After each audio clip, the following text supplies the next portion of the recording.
if you're somebody that is looking to start up your social media presence or start working on building your brand and getting it out there, or maybe you already started and you're maybe having some trouble finding your footing or kind of like some momentum or whatever, today's going to be a very, very good episode for you to listen to. I have my good friend Jason Seward on the show today. He's the CEO of 608B Capital. And 608B Capital is a real estate debt fund specializing in short-term or hard money loans to fix and flip investors. I had to read that to make sure I got that all right, but that's what he does. But that being said, as a real estate investor, what he did and learned early on before he quit his corporate job and went into real estate investing full time is that he worked on building his brand. He started putting out social media content, started getting his name out there, letting people know who he was. But in the episode today, we have a lot more of a candid conversation. I know on the episodes, I try to pull out like very tactical, tangible things to do that you could literally turn around and take and work on and implement right now.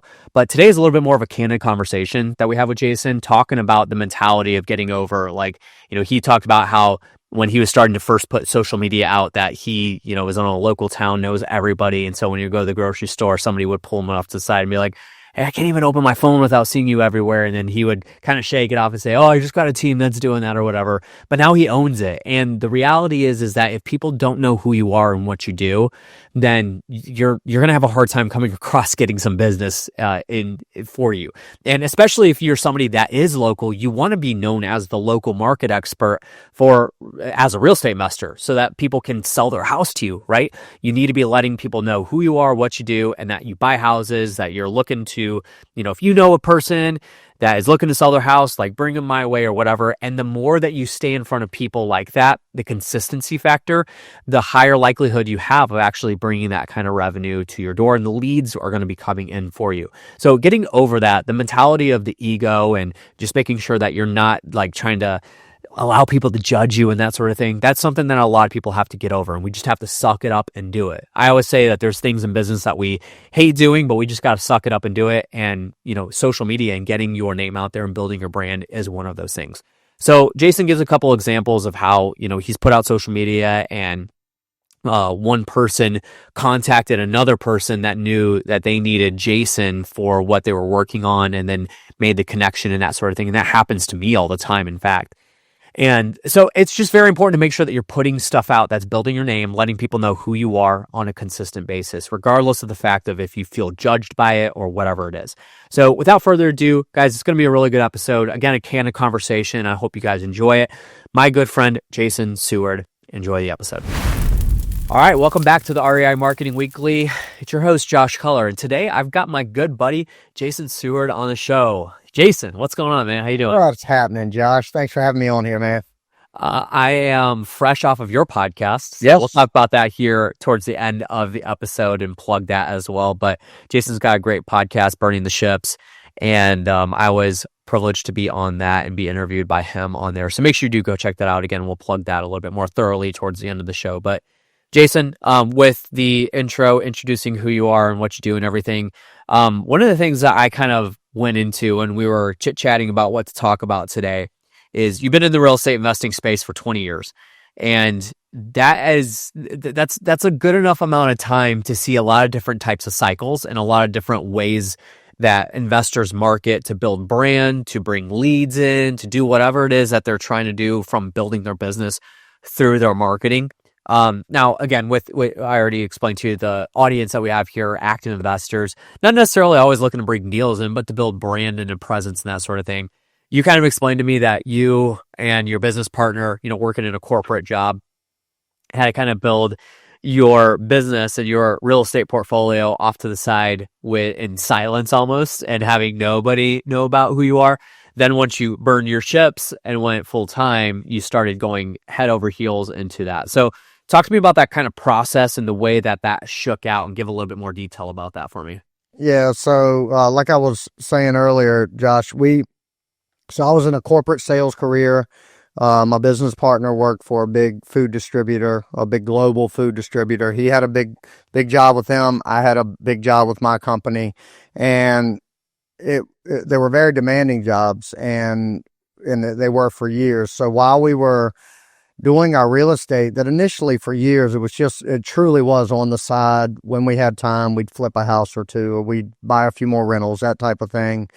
But when we started like really transitioning from side hustle to like, this is another career, essentially, we're at one point buying, 5 houses a month. I mean, we were ramping it up while having families and a corporate career, but we had to do it very kind of in the shadows, if you will, because neither one of us wanted the potential of a conflict coming up. And conflict meaning just conflict of time, right?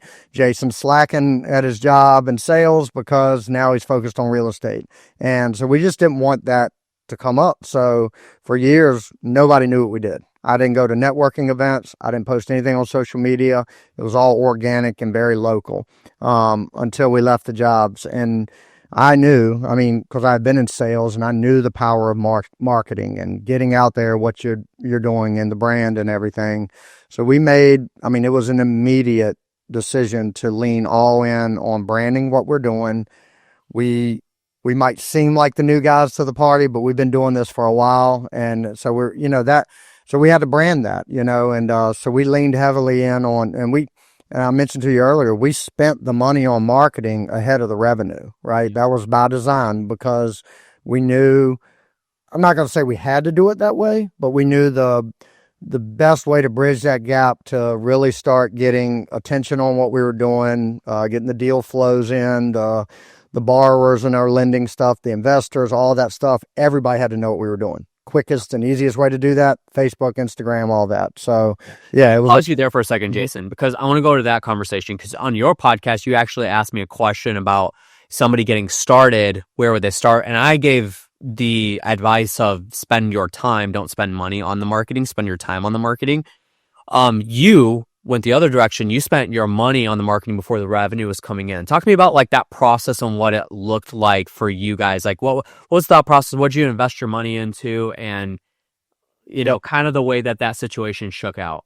Yeah. Hindsight, I'd do it the same way again. But I'm not going to, I loved your answer, which was spend the time. The problem with that for us is my business partner and I had no training, no idea. I didn't know how to make a reel. I swear I did not know how to create a reel or like take a video on my phone and then turn that into a reel that goes out. I didn't know how to do it. So I didn't, and nor did he want to take time away from this business that we're trying to build and grow and scale, to try to figure these things out. And because we knew we would hit a wall of inconsistency, because we'd do it good for a week, we wouldn't see the results we thought we should get, and then we'd back off, and it would just be a roller coaster. We knew that about ourselves. And so we just, it was very intentional in the sense we didn't want to have to think about it other than thinking about who we were going to use to manage that for us. And so it was probably one of the easiest decisions we've made in the business so far was to hire that out. And, like I said, I wouldn't do it any differently. Now I kind of know how to do some of these things. And if I had this knowledge then, I probably would have tried to spend my time doing it. But ultimately I know that it would have landed me to hiring that out at some point. So yeah, for sure. So talk to me about that mentality of hiring things out. Cause I know you've been in the real estate investing space for 20 years. I've been in it for about 13 years. And one of the things I run into with real estate investors is like, they love to bootstrap things, right? Mm-hmm. They love to be able to do things themselves and not really delegate it.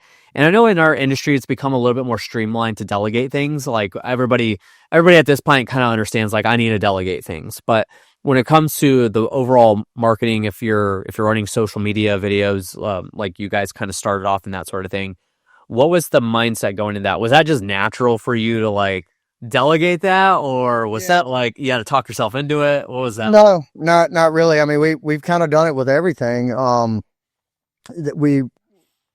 To this point, pretty much every next step we've taken in our business, specifically the lending business, it has come on the heels of spending money on something that we didn't really have in the budget. Like we didn't have, so we would take from right pocket to left pocket to put, and that's just how we have always done it. And both of us, Bill and I, Bill Phillips is my main partner that we share all of our rentals and flips and stuff like that together, and we're both in the lending business. But like I mentioned, we were in a corporate career that was very demanding.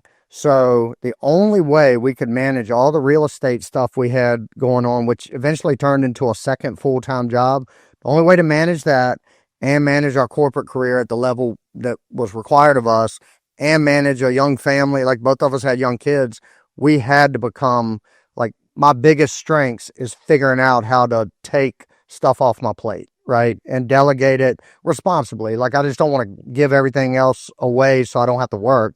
But I know where my time is best used, and I've just learned that about myself over the years, and I know my weak spots. And I'd rather spend more time getting better at the things I'm already good at than trying to fix my weak spots. So those are the things I delegate and hire out. And that's just intuitive to me. And I've seen the success come from that over and over and over, that we just believe in it, to scale. Like, for example, we just hired our first employee in the business. We had him as an intern for a couple months. We just brought him on.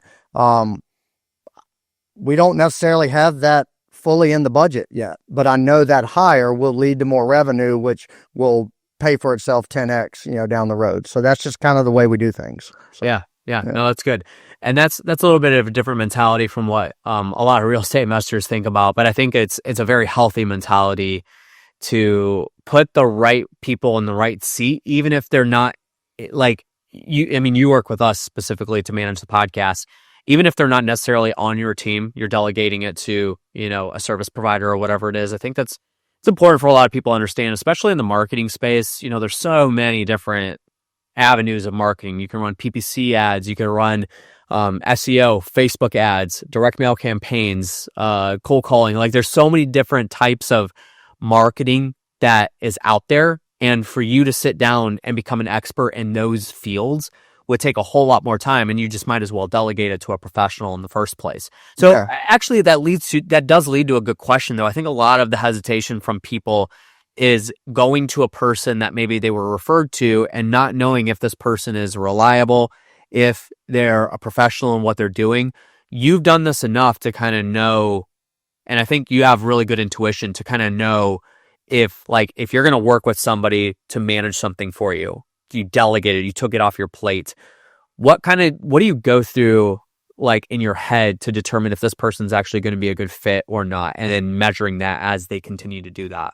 Yeah. So I think it goes back to my corporate experience. I managed pretty, big teams and sales. So I had to hire a lot of salespeople, a lot of admin. So I got to be exposed to a bunch of different personalities.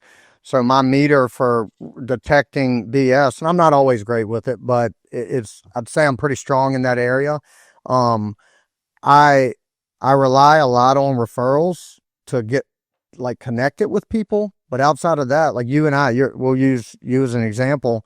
I was watching you. You didn't know it. I didn't know you, but I was watching your reels and your social media content for several months before I scheduled the call.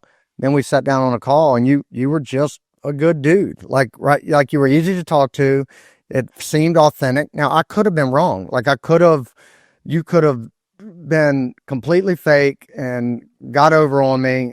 But at the end of the day, I would have eventually detected that you were a BS artist, and it wouldn't have worked out. Right. Yeah. So, I think a couple key points there is, like, I'm never gonna lock myself into something that is like I'm locked in for 3 years, something like that, because things do go wrong.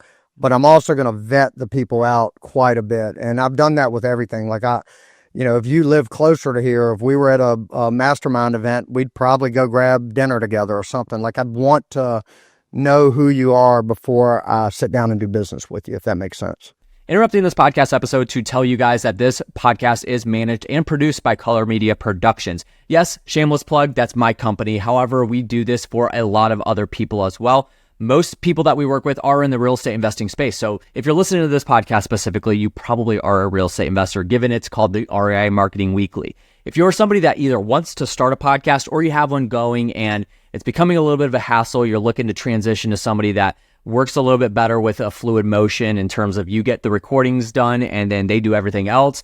Well, that's what we do. We do fully managed podcasts from start to finish, video, audio, show noting, the graphics, publishing, everything that goes into it. It's a full service business that we run here in a service for you as a real estate investor if you are running a podcast. Additionally, we also do social media and YouTube management as well. So all of that being on the organic side, if you are interested in learning more about working with us and just recording content with guidance and strategy set by myself personally, and then not doing anything else after that, where we're taking care of everything from start to finish, then make sure you go check us out at colormedia.com, CULLER media.com. Hit us up there and we can learn more about working together, hop on a phone call and see what we could do for you. Now back to the episode. Sure, absolutely. And I think this is a really good principle to kind of follow. I mean, I teach this a lot when I'm working with people and consulting with people about hiring team members for your content, for your media team, for your marketing, whatever it is, or if you're going to outsource it to a service provider or whatever, is like lay out the expectations with them, make sure that they're the right personnel. But I would say, like, for example, I just went through this with a consulting client that we laid out a full-blown strategy for them for social media content. And we just hired a video editor that's going to take on all the editing for the video content that they're going to be, shooting and producing. And as we were going through, like, from a video editing perspective, especially like just the type of videos that they're editing, it's pretty straightforward. Like we don't have to have all these kind of hoops that they jump through and that sort of thing. There's a couple of like projects that I give them and assignments I give them to filter out the good editors from the bad editors or whatever. But ultimately, once the client that I'm working with once we decided, like, okay, this person has the right skill set, they're good to go, they can do what we need them to do. The next step of that, which the final gate, is now like culture. Like, do they fit our culture? Do we feel good about it? And I think a lot of people kind of skip that step. They decide to, hey, the skill is there and now they're a good fit. But skipping the step, like you hopped on a call with me. I was a good dude. You and I talked for some time. We didn't just talk about business. We talked about a couple of other things that are off the topic and that sort of thing. It was that kind of conversation. And I think that's a really good principle to kind of like lead by, especially, the thing I always come back to is we are ultimately, the podcast is part of your brand. We are ultimately managing a function and a piece of your brand as a service provider. That's not employed by you. That's not a team member of you. So it's an important responsibility. And anything that you guys do in marketing, if you're listening right now and you have somebody that's managing your SEO or your PPC campaigns, it's important to make sure that they fit your culture because they're managing your brand. And if they don't, then you shouldn't work with them. If they feel like I actually, funny enough, I just took on a client like 2 months ago that I had a bad feeling about him, Jason. It was one of those things like, I'm like, I don't know about this person, but I took him on, and sure enough, like, I just knew like this person was going to be stressful to work with. They had like 7 different people that we were going to be talking to and communicating with, which I don't like in the first place. And it was just like they were asking, their expectation levels were here, but their budget was down here. And it was just totally different. And ultimately, they pointed back at us and said, like, the videos that you guys are creating, our expectations are not like meeting our standards or anything like that. So I did not fit their culture. So we were not a good representation doing the work for their brand, but they also weren't a good like culture for me, fit for me. And so it just didn't work out. And just like on both sides, it didn't work out. So when it comes to delegation, especially in the marketing world, you really have to keep an eyeball on this. It's different if like you're hiring a transaction coordinator, you're hiring a personal assistant. Sure, they can hurt your brand in the long run, but they're not like they're not putting stuff out on your behalf. Whereas like in marketing, that's happening all the time. So I think, and kind of pivoting a little bit, is one of the things that we discussed too is that you've invested a lot into your brand. So this is kind of a good segue going into that. You have your podcast, Burning the Ships. Love the logo, by the way. It's amazing. And I think you guys have poured a lot into like making sure that people now know who you are as thoroughly as possible. Can you talk about kind of the thought process going into that, the decision to have that start going out? And on your podcast, you asked me about like getting started and getting past the fear of judgment and that sort of thing. Like, what is that? Talk to me about that a little bit. Yeah. So and what we were talking about specifically was like the early stages of going from never really posting anything. I mean, like if you go back and look prior to 2022 at my social media, number one, I didn't have an Instagram. I just had Facebook, and the post you would see would like me hunting with my kids during hunting season. Nothing business for everyone. I had like an insurance, my sales page for insurance, but personally, it was just very little content. So to go from that extreme, literally overnight, I left my career, and then the next day, New Year's Day, when I started full time in real estate, it's blasting it. Like I'm just putting stuff out even before I hired a third party person to do it. But a lot of anxiety came with that, and that anxiety is just this fear of like, I'm from a small town. I know everybody here. The job I had prior was everybody was local, right? So now in this new business, I'm trying to get eyeballs from all over the world on what I'm doing. I'm looking for investors. I'm looking for properties to buy.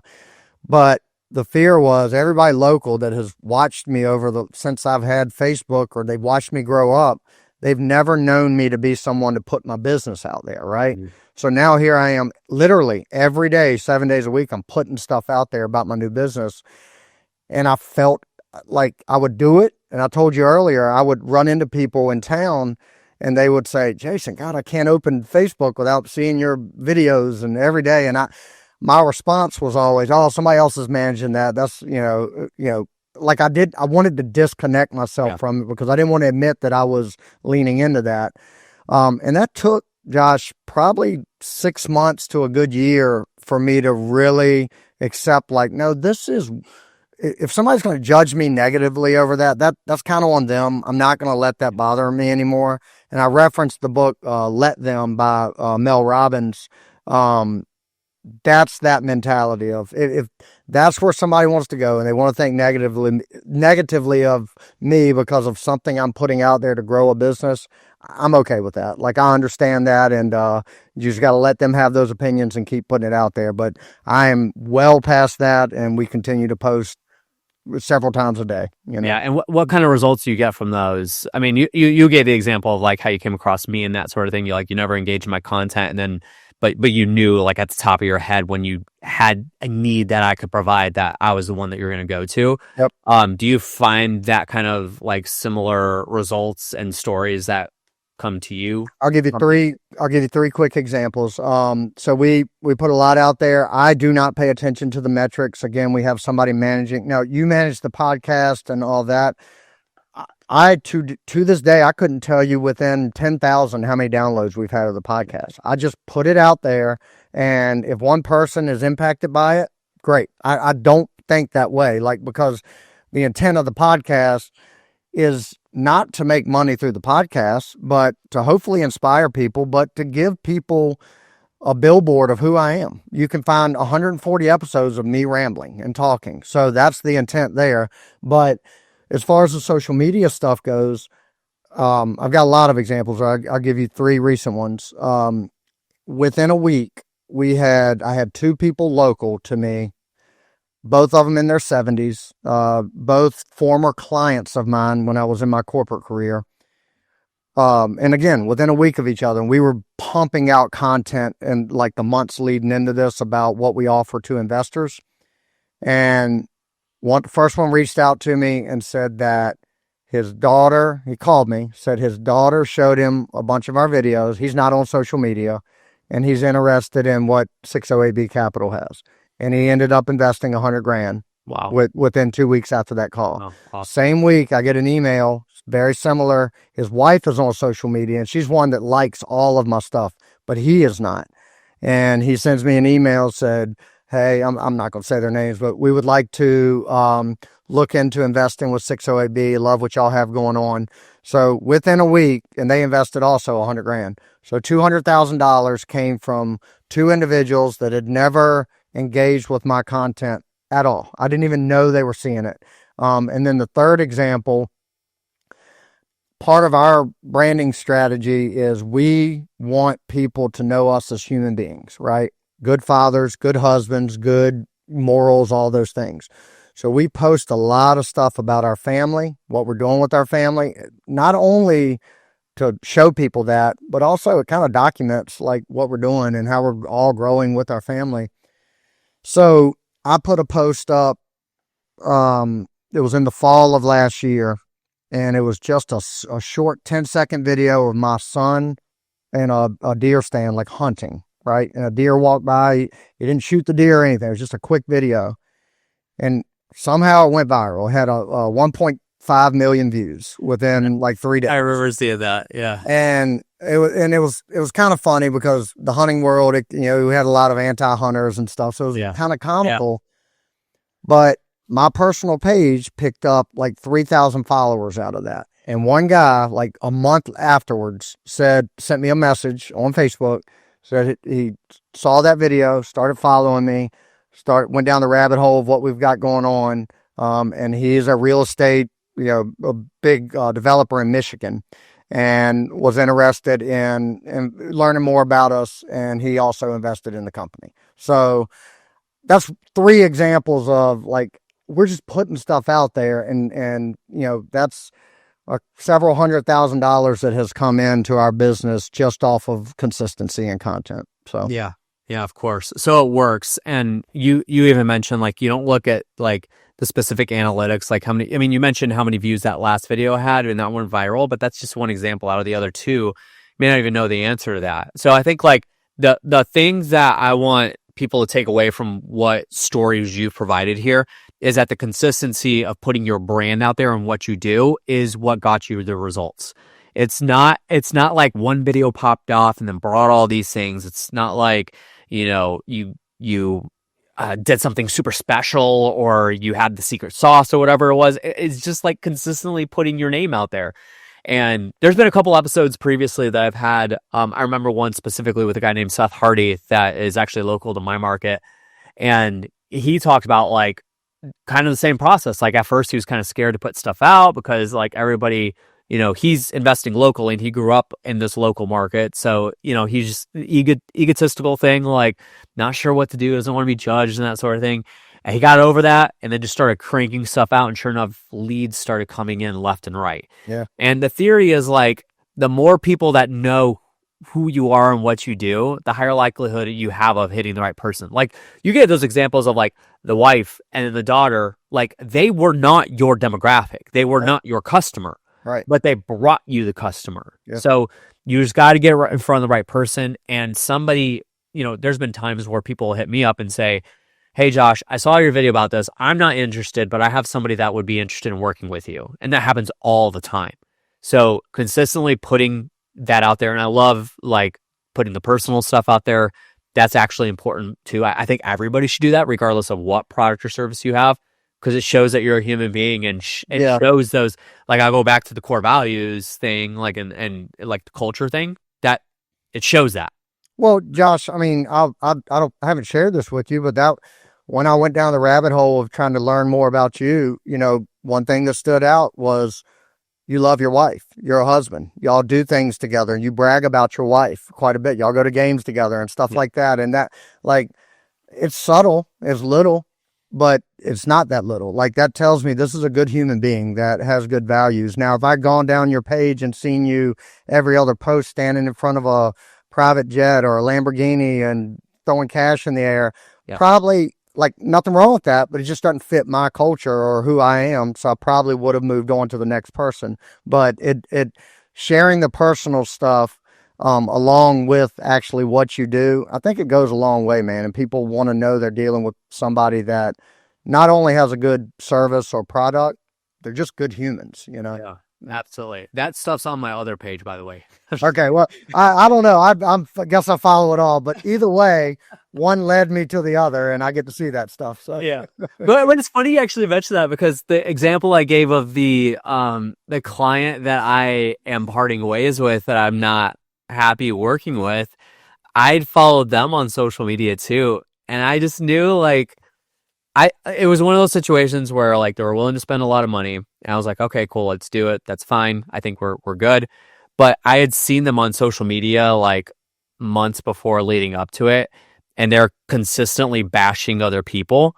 And I just thought, like, you know what, I don't really like this guy. Right. And then on the call, he seemed like a nice person, like good kind of ethics and that sort of thing. But then like his team, like they didn't really have good ethics. They really didn't have good integrity. Like they were just like the expectation levels were out of this world and that sort of thing. And then it's just led to that. So I just kind of like, they reached out to me and said, "Hey, we don't want to really work together." I'm like, great. That's awesome. Right. Thank you for pulling the plug for me. Yeah. But it is very easy to kind of identify that if you just observe people from afar. And I think like kind of the last thing that we'll put on this is when it comes to social media, one of the things I've always been dead set on is you hear it doesn't really come up all that much anymore, because I think this has become like a circulated like kind of theory. But it used to be people would say that like social media, like people can put whatever they want on there, it changes them, or it makes them look like a person that they're not, and that sort of thing. To me, social media, it just amplifies who a person is already. So if there is somebody that is posting those, pictures of them in front of a Lamborghini and in front of a jet and they're flashy and that sort of thing, maybe they're faking it, but that just amplifies them faking it. Yeah. In my eyes, right? And so I already know that identifying that, like, that's not a person that I'm going to want to do business with, because they don't fit my ethics, they don't fit my moral code and that sort of thing. But it really does truly, like, I'm glad that you pulled away from my social media, that I love my wife, because I do like she's my best friend, like I do everything with her. And that's something that I don't really give effort. I don't post on social media to try to prove that I love my wife. Right. Like, you know what I mean? It's right. That's where it amplifies who you are and what you do. That's why you have to be authentic. You have to be, thoughtful about what you put out, in a sense of like making sure that it's following your brand, your morals, and who you are and what you do as a business. And yeah, I mean, like just last night, I posted a reel of my two kids hitting golf balls in the backyard. Like we just built we're still a work in progress, but like a little par 3 course in our field behind our house. And I made a reel of that. Like I didn't make that reel to try to earn anybody's business. Like I literally made that reel thinking this is a cute reel. People are going to like to see it. And my kids, one day they'll come back. It'll show up in my memories 5 years from now, and we'll get a good laugh out of it. Yeah. That's it. Now, but it also tells a story of who I am. I love my kids. I love my wife, and that's why I do it. So. Absolutely. Listen, I know this, guys, people listening, right? This has been a lot more of a candid conversation. And I think this is something that a lot of people need to hear, because you might be listening right now, like, I don't really want to put out social media. I just don't want to get into that fun. Like, just start putting stuff out, talking about who you are, what you do. I know a lot of people that are listening right now are either thinking about investing in real estate, or you're already investing in real estate, whether you're wholesaling, flipping, rentals, whatever it is. Just document the journey. Just put out what you're doing. The next property that you got to walk through, just video it and talk about the deal while you're on there, and then put it out. And then after that, when you get home and you're spending time with your kids, then put a post out about that. Like, not again to have an expectation that you're having on the backside of it, but just to amplify who you are. That's kind of like the message that I would like people to kind of come out of, this conversation with. So Jason, man, this has been great information.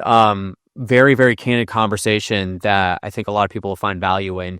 One of the things I want to do before we let you go is to talk about who you are and what you do a little bit, from a sense of like how people can work with you. So you got 608B Capital. I want you to talk about that. And then the podcast, obviously, like, discuss that and how people can get connected with you on both of those things. So 608B Capital, we're a real estate debt fund. Basically, that just means we're regulated by the SEC. We take in money from investors. They invest passively. We pay them a return. We take that money and we lend it to folks that are fixing, flipping houses. So it's a pretty straightforward business model. Website is 608bcapital.com. Josh, I'm sure you'll link that somewhere.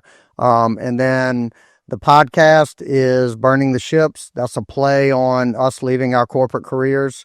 And back in 2022, we burned the ships on that. Started the podcast, I don't know, 6 or 8 months after we did that. And really, I mean, if you go and look up that podcast and look at, we're at, I don't know, 140 or so episodes now, you'll probably be confused because there's no consistency with my guest, right? Like it's not the niche that we're in is more motivational mindset, things like that. I talk to a lot of entrepreneurs. I've talked to single moms, they've burned the ships in a way to, raise their kids. I've talked to folks in the military. I've had Olympic athletes. I've had, like I said, a bunch of real estate folks on there, but all have one thing in common, and our conversation tends to land in the same place. It's just around the mindset of whatever they're passionate about, right? Josh, you were just on, and we talked a lot about that as well. So the thing I'm most passionate about in everything I'm doing right now is the podcast, and that's the thing that makes me zero money. So that's what we have going on there, and that's on all platforms, and we are very thankful to you, Josh, for running all that for us, making it look good, sound good, and get it out on all the platforms. So yeah, of course. I said this on your podcast, but you're somebody that I very thoroughly enjoy working with, and look forward to a very long future of working together on the podcast too. And you run a great show. I was honored to be on that show, so that will go out here in a couple weeks. So you guys make sure you go subscribe to that. Everything that Jason mentioned for 608B Capital, and then also for Burning the Ships podcast will be linked down below. So make sure you do go check all of that out and connect with Jason as you can. Jason, man, I appreciate you being on the show today, and I look forward to having you back again soon. Yes, sir. Thanks, Josh. All right, guys, that's going to do it for today's episode. Thank you so much for joining in and listening today. If you haven't already, make sure you have subscribed to the show. And also go find me on social media on Facebook or Instagram, and also YouTube. Just look up Josh Culler and you'll find me there. Put a lot of great content out on my YouTube channel talking about content marketing, social media, podcasting, all that good stuff, and how you can execute it yourself and become a rock star at what you're doing and use it to leverage to bring leads in for your business. So without further ado, thank you guys for listening, and we'll catch you on the next one. See ya.